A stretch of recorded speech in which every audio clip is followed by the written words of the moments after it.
Hi there. I'm Mark Kilby and I work with many distributed teams.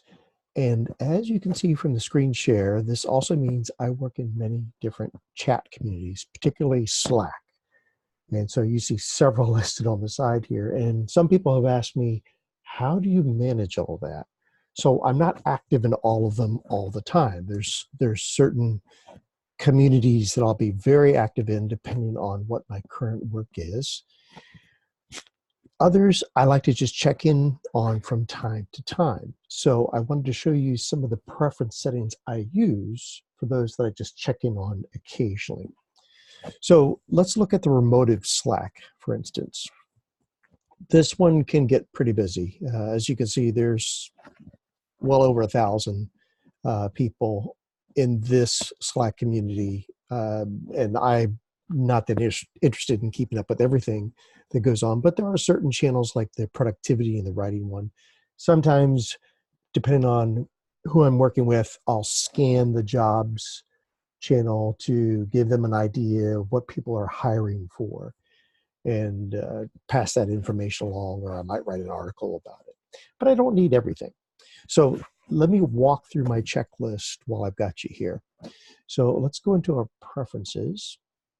And we'll start with notifications. I'm just checking my list on the screen above here.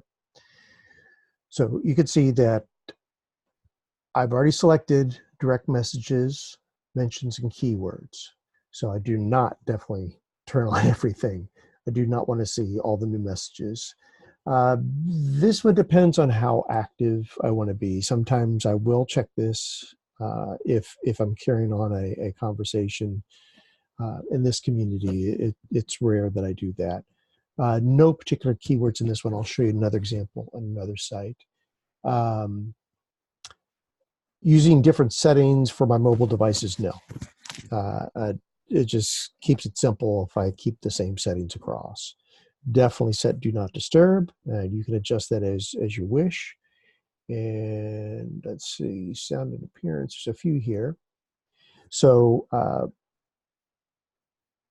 keeping message previews off means you're less likely to be distracted.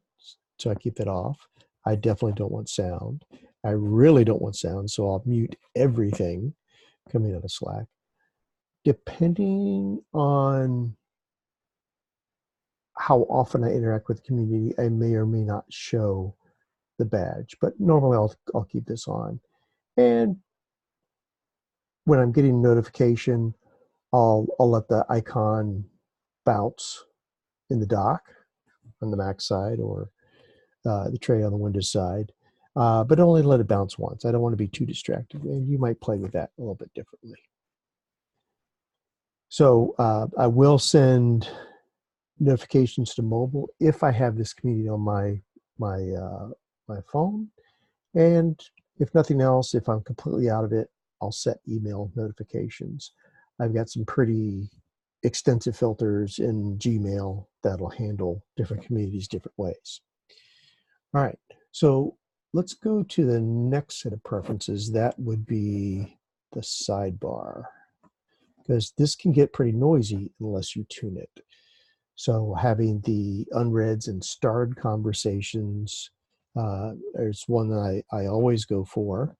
When I'm focusing on certain channels, I will star those. In this community, I don't have it. You'll see it in the next one. Sometimes I will turn this on, list private channels separately, and I will show all unreads, because then you get this view up here, which makes it much easier for me to go through different options. I'll show you that in a second. Next one, advanced. Let's go to the advanced preferences. All right. If I want to toggle my away status, we'll do that. These I don't worry about that much.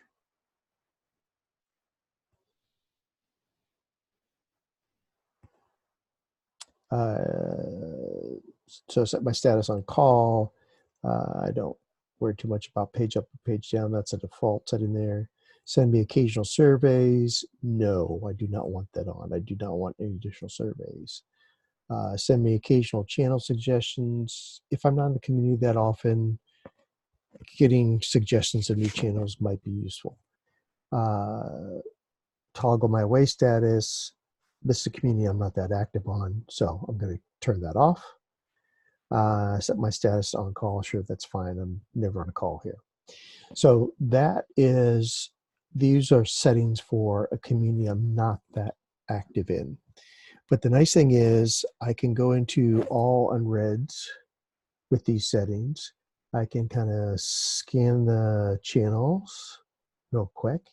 I can quickly mark a certain channel as read, or I can mark everything as read, and boom, I'm done.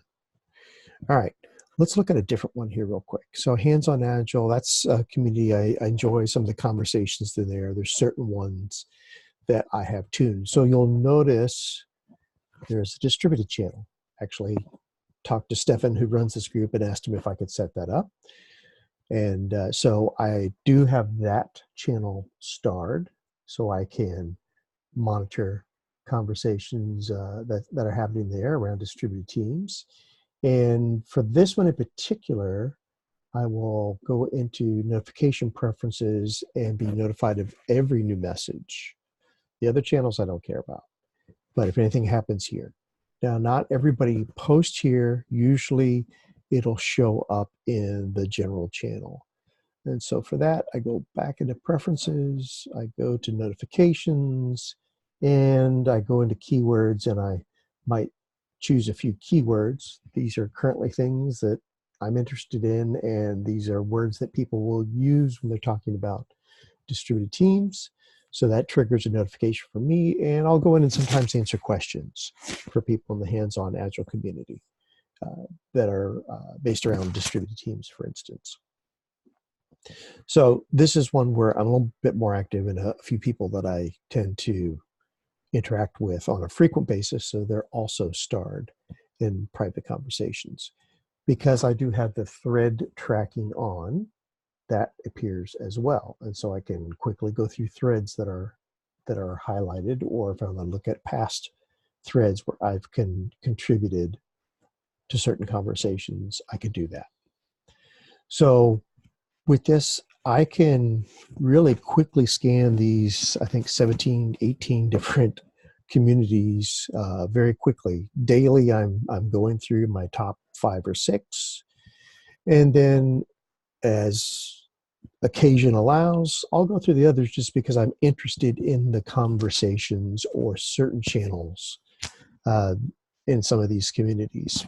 And so I'll tune into those as I have time. I hope this helps you. And if you have any questions, go ahead and contact me on Twitter, mkilby, or via LinkedIn as Mark Kilby. And I'll see you online. Bye-bye.